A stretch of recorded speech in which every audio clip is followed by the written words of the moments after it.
kodi kupanga screenshot amapanga bwanji. Ndeta tiye ndioneseni kuti timapanga motani.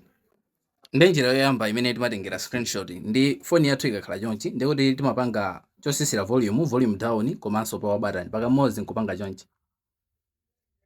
Ndikuti matenga screenshot. Ndi imeneyo ndi njira yoyamba. Ndikakhala kuti imene isikutheka mafoni ena makhala ndi screenshot wankati. Ndi screenshot wina amapezeka tikasisa izizi apa pamene pali achina data china chani pamakhala screenshot.